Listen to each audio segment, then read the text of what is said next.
All right, so now we're going to work on some facial bone projections. That was the next section that we had after the skull.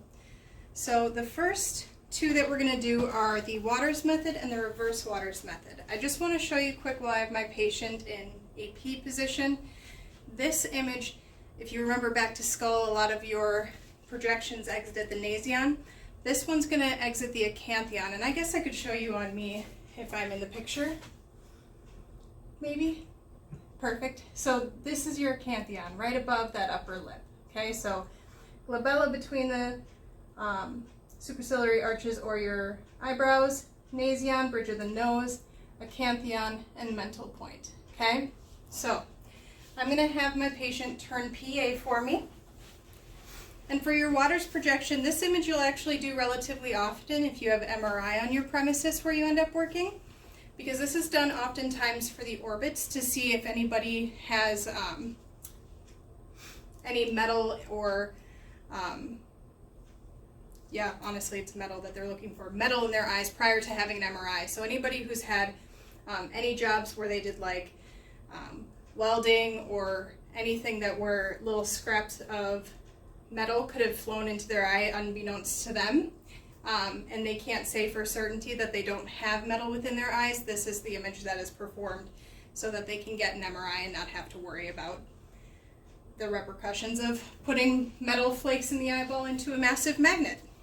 Okay, so I'm going to, for the Waters projection, you are putting your MML perpendicular to the IR, and then your MML, again, your M, use your mental point, so it's your line from your EAM to your mental point.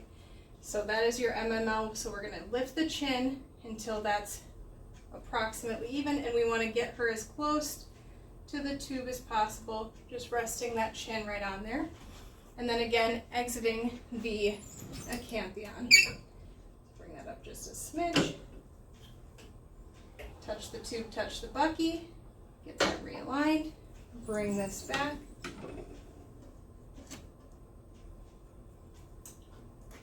And then just get my light in the light field here. Make sure, just like at the skull, that the skull is very straight. It's not rotated, it's not tilted, it's very straight on. And that is all you need to do for your Waters projection, okay? It's just that straight perpendicular CR to exit the acanthion. Reverse Waters, I'm going to have my patient turn the other way, turn AP for me. So this is literally just the exact same as your regular Waters projection. It's now done in AP. So I'm going to have my patient tilt their head back now. Be sure to switch your marker because now the left is on this side since we are AP. And make sure that that's right at the acanthion. Obviously right now, COVID, we're doing this with masks, so best we can, but we can also see that we have through the full facial structure here, so we can be happy with that centering. Again, make sure there's no tilt or rotation, so just grab that patient, make sure they're nice and straight, and I could go ahead and expose for my reverse Waters. And we're going to move straight into your lateral facial bones, and this could be left or right.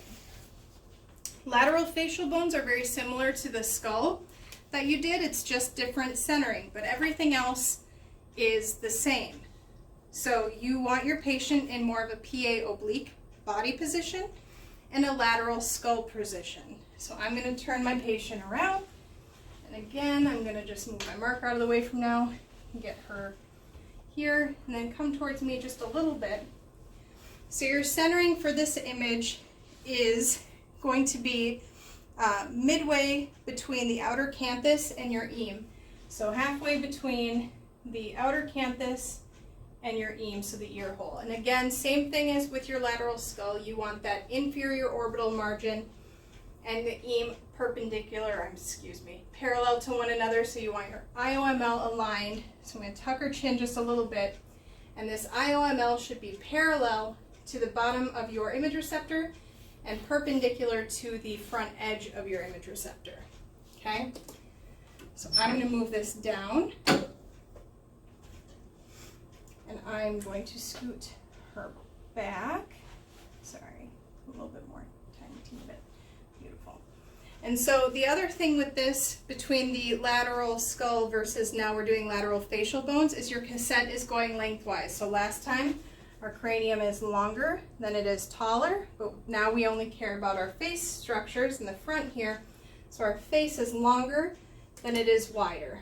Okay, so midway between the outer canthus and the eam is where I'm centering. It's basically right on your ridge of the zygomatic arch. IOML, parallel to the bottom of the IR, perpendicular to the side. I'm going to get this skull nice and lateral.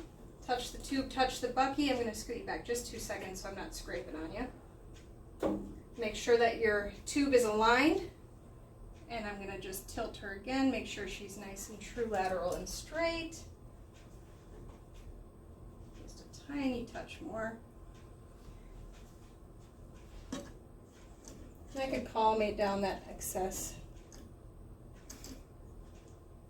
And then her left side is what's against the upright bucky, so I would put my left marker down, and that would be how you would perform lateral facial bones. And that's for the left side. The next projection we're going to do is the SMV projection. So there's another one. Yes, I know you love the cranium, but we are going to do the SMV projection of the facial bones. This again is very similar to your cranium projection. It's just now your centering again is a little different. So last time we went 0.75 inches anterior to the eam. For the facial bones, we're going to go 1 inch posterior to the outer canthi. So you're going to be situated a little bit higher, again, looking at those facial structures and not that full cranium. Okay? So I'm going to, just like I had previously with the skull, if you haven't watched that yet, I recommend it. It's fabulous.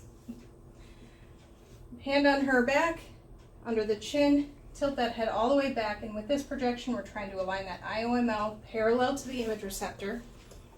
So I'm going to bring this up, and I'm just going 1 inch distal to the outer canthi.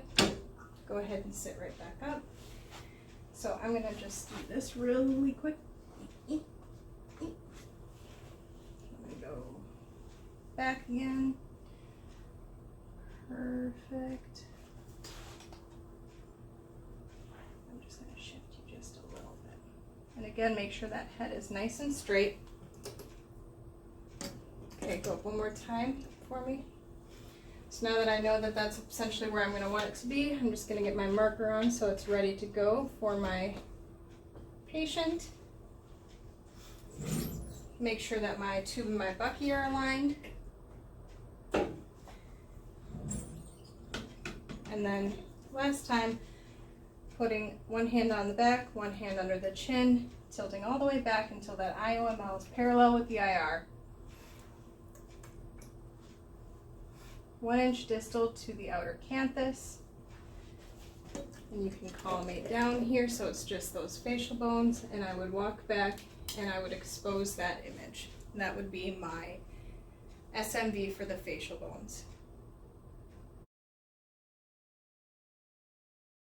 Yep. So then the last projection of the facial bones is for the bilateral zygomatic arches. This is really similar to your Towne's projection of the cranium, except now we're going to be centering different again just to get the zygomatic arches. So for this projection, you have a 30-degree caudal angle, and this is going to enter the glabella, or approximately 1 inch above the nasion. So I'm going to have my patient come back against the image receptor, and I already pre-set up my tube, and I'll take a picture of it for you for that 30-degree caudal angle just so the camera could get the video, since last time we missed Caldwell because of it. And we are going to, again, tuck the chin so that the OML is aligned perpendicular to the image receptor.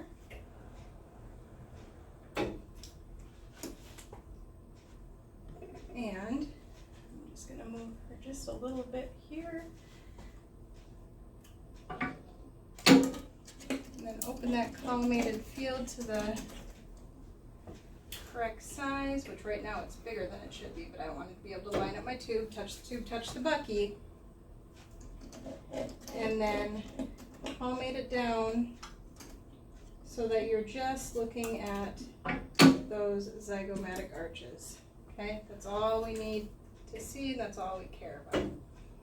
Okay, so approximately entering the level of the glabella, so right there between the eyebrows. I'm going to come up actually just a tidge right there, and then I'm going to put my marker on. And if you wanted to open that just a little bit, you guys definitely can when you're practicing. And this is going to shoot down. It's going to project those zygomatic arches down and onto your 10 by 12 inch image receptor that's in your bucky. Okay, so entering the glabella, 40-inch SID, 30-degree caudal angle, tucking the chin so that your OML is aligned perpendicular to the image receptor, small collimation so you can see those zygomatic arches really clearly, and that is how you would do a Towne's projection zygomatic arch. The one thing that's nice also though is the fact that it's still a 30-degree caudal angle. Same thing I told you with cranium works for the facial bones. 30 degrees, or you can only go 30 miles per hour downtown. So you should still be able to remember that you need that caudal angle for this image.